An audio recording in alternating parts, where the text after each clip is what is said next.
अगर हम आपसे कहें कि आप बिना ब्रेकफास्ट बिना लंच के अपने स्कूल कॉलेज या दफ्तर निकल जाएं तो आपको थोड़ी ना थोड़ी खींच जरूर महसूस होगी।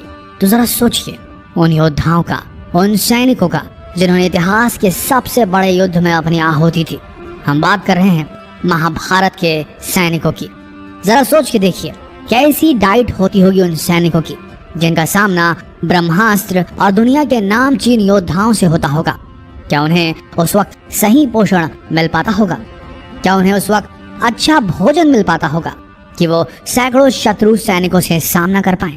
क्या अरेंजमेंट्स की जाती होंगी महाभारत के उन योद्धाओं के लिए कि उन्हें सही आहार मिल सके और वो डट कर शत्रु और दिव्यास्त्रों का सामना कर सके। बने रहिए इस वीडियो के अंत तक क्योंकि ये वीडियो बड़ा ही इंटरेस्टिंग होने वाला है और शायद कुछ एक गूढ़ रहस्य आप भी समझ जाएं जो आपको अपनी दैनिक जीवन का युद्ध लड़ने में सहायता करे। तो बने रहिए इस वीडियो के अंत तक और अभी फॉलो कर लें ये पेज जो पुरातन भारत को आज के आधुनिक भारत से जोड़ने की एक पहल है। महाभारत के युद्ध में कौरवों की और 11 अक्षौहिणी सेना और पांडवों की ओर से 7 अक्षौहिणी सेना ने भाग लिया था। यानी इस युद्ध में सभी महारथियों की सेनाओं को मिलाकर करीब 50 लाख से ज्यादा लोगों ने भाग लिया था। लेकिन ये अब सवाल उठता है कि इतनी विशालकाय सेना के लिए युद्ध के दौरान भोजन कौन बनाता था और कैसे ये सब प्रबंध करता रहा होगा। सबसे बड़ा सवाल यह है कि जब हर दिन हजारों लोग मारे जाते थे तो शाम का खाना किस हिसाब किताब से कैसे बनता रहा होगा। सोच कर देखिए कितना मुश्किल प्रिपोजिशन है ये। दर्शकों आइए जानते हैं आज के इस वीडियो में वो गूढ़ रहस्य कि कैसे पोषण मिलता था महाभारत के सैनिकों को। महाभारत को सही मायने में हम विश्व का प्रथम विश्व युद्ध भी कह सकते हैं क्योंकि उस समय शायद ही कोई ऐसा राज्य था जिसने इस युद्ध में भाग न लिया।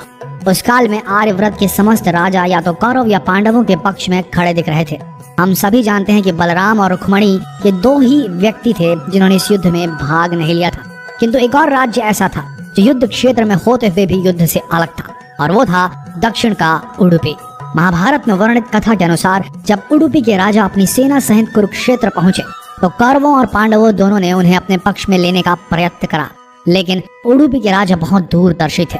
उन्होंने श्री कृष्ण से पूछा, हे माधव, दोनों ओर से जिसे देखो युद्ध के लिए लालायित दिखता है, किंतु क्या किसी ने सोचा है कि दोनों ओर से उपस्थित इतनी विशाल सेना के लिए भोजन का प्रबंध कैसे होगा?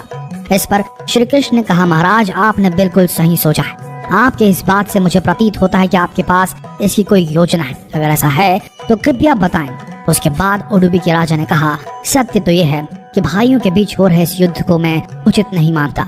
इसी कारण इस युद्ध में इच्छा मुझे नहीं है, किंतु युद्ध अब टाला भी नहीं जा सकता।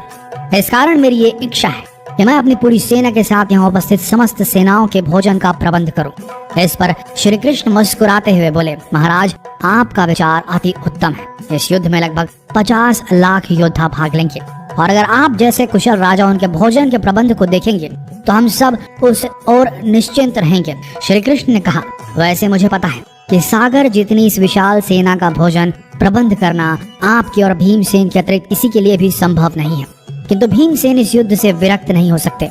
अतः मेरी आपसे यह प्रार्थना है कि आप अपनी सेना सहित दोनों ओर की सेनाओं के भोजन का भार संभालें। इस प्रकार उडुपी के राजा ने सेना के भोजन का भार संभाला।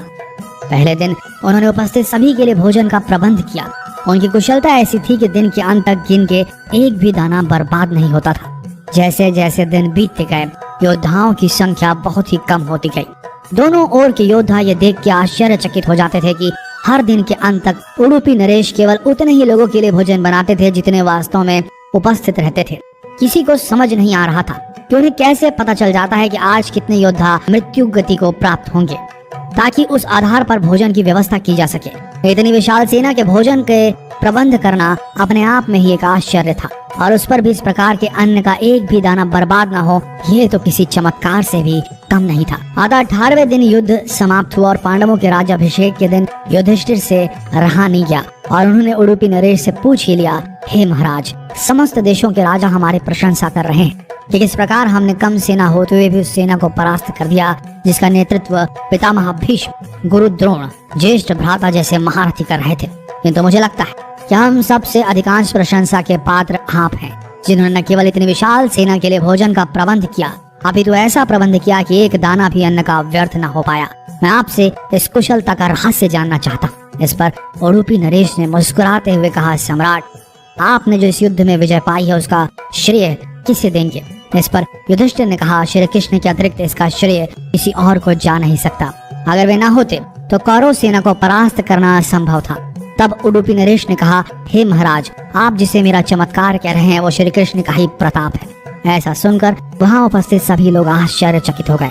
तब उडुपी नरेश ने रहस्य से पर्दा उठाया और कहा, हे महाराज, श्री कृष्ण प्रतिदिन रात्रि को मूंगफली खाते थे। प्रतिदिन शिविर में गिन के मूंगफली रखी जाती थी और उनके खाने के पश्चात गिनकर देखी जाती थी उन्होंने कितनी मूंगफली खाई है। वे जितनी मूंगफली खाते थे उसके ठीक 1000 गुना सैनिक अगले दिन युद्ध में मारे जाते थे। अर्थात वे अगर 50 मूंगफली खाते थे तो समझ आता था कि अगले दिन 50,000 योद्धा युद्ध में मारे जाएंगे। इसी अनुपात में अगले दिन भोजन कम बनाया जाता था। यही कारण था कि कभी भी भोजन व्यर्थ नहीं हुआ। श्री कृष्ण के इस चमत्कार को सुनकर सभी उनके आगे नतमस्तक हो गए। यह कथा महाभारत के सबसे दुर्लभ कथाओं में से एक है। कर्नाटक के उडुपी जिले स्थित कृष्ण मठ में यह कथा हमेशा सुनाई जाती है। ऐसा माना जाता है कि इस मठ की स्थापना उडुपी के सम्राट द्वारा ही करवाई गई थी, जिसे बाद में श्री माधव आचार्य जी ने आगे बढ़ाया। तो दर्शकों, उम्मीद करते हैं कि आज की ये प्रस्तुति पसंद आई होगी आपको और आप समझ गए होंगे कि पोषण वही सही है जिसका एक दाना भी व्यर्थ न जाए। शायद आप इस गूढ़ रहस्य को समझ गए होंगे और अगली बार अपनी थाली में खाना छोड़ने से पहले सोचेंगे जरूर। तो मिलते हैं अगले दिलचस्प, और हो सके तो जो भी आपको लगे इस ज्ञान को जितना हो सके इस वीडियो को शेयर करें ताकि हमारा देश पुरातन भारत जो था उससे जुड़ सके आज का आधुनिक भारत। मिलते हैं अगले दिलचस्प वीडियो में, तब तक के लिए आप सबका धन्यवाद।